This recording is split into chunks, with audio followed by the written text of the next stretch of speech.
Hi, I'm Warren Sprouse. I'm host of the Bible Forum. We meet every Sunday night from 8 to 10 p.m. right here, and we talk about life from a biblical perspective.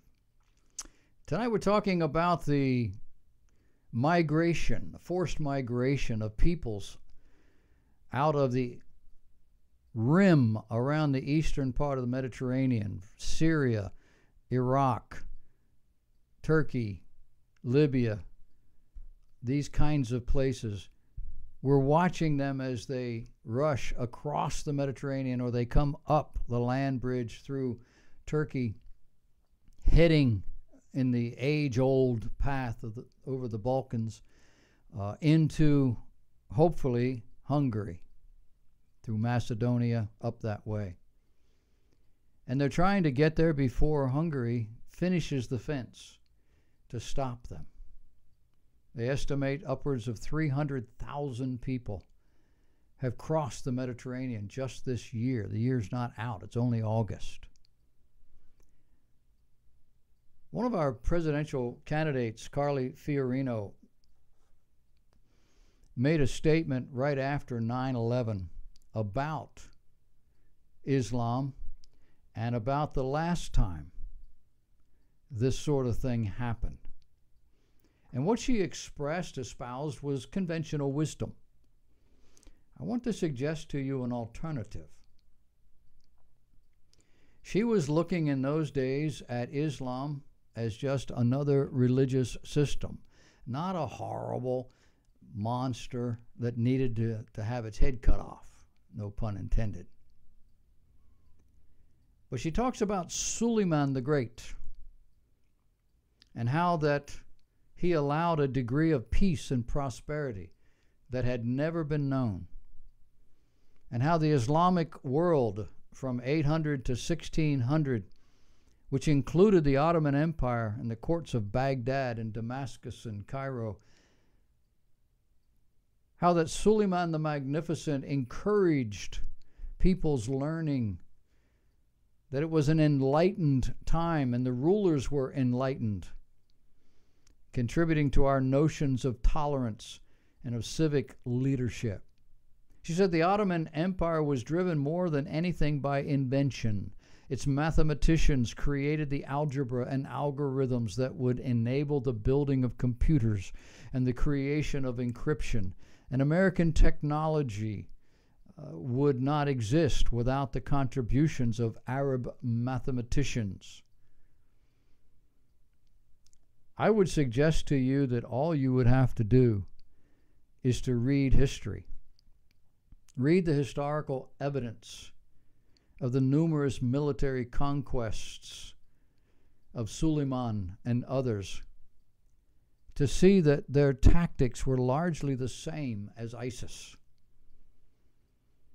History points to Muslims taking the knowledge they had of Greek and Roman science and math, expanding upon it, and taking it wherever they went. Well, this didn't happen for the first 800 years of Islam. And I would suggest to you that it didn't happen for a couple of thousand years after that. The Ottoman Empire is viewed as the pinnacle of Islam, with Suleman the Great, the Magnificent. But the Ottoman Empire did not begin until the late 14, early 1500s. And Suleman was not an Arab. He was a Turk, a highly educated Turk who no doubt resented Roman domination of his country.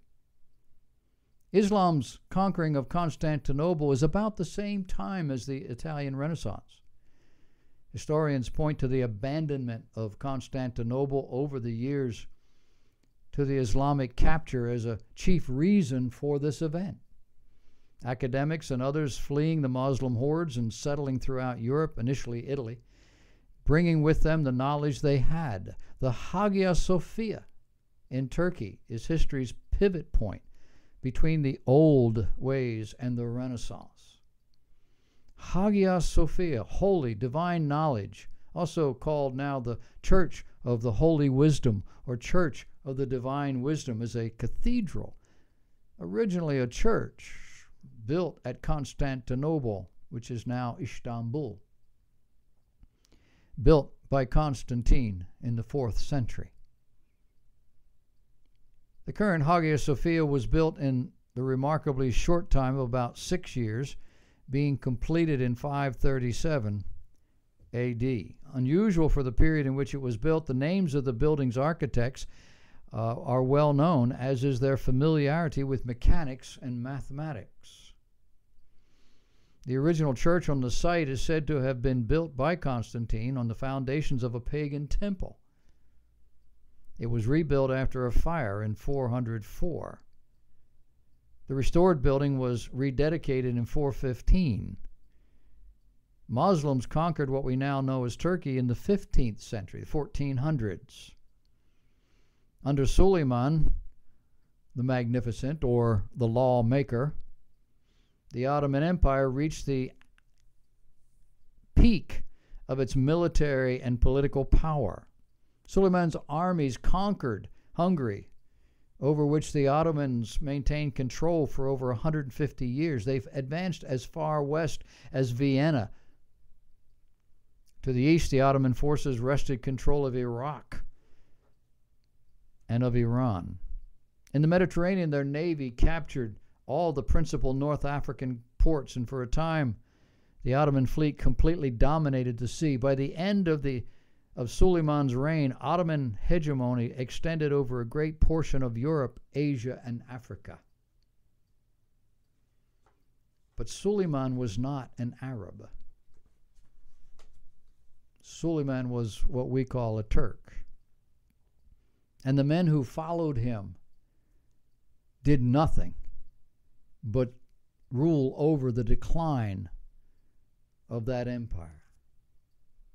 I would suggest to you, along with what other historians have said over the years, that the Renaissance was stimulated by the Muslim hordes running these academicians, mathematicians, scientists out of the center of the known world, Constantinople, Greek and Latin. Today, Arabs are known not as great builders, not as great scientists, mathematicians, or any of the other stuff. One of the first things I learned about Arabs is they basically make nothing.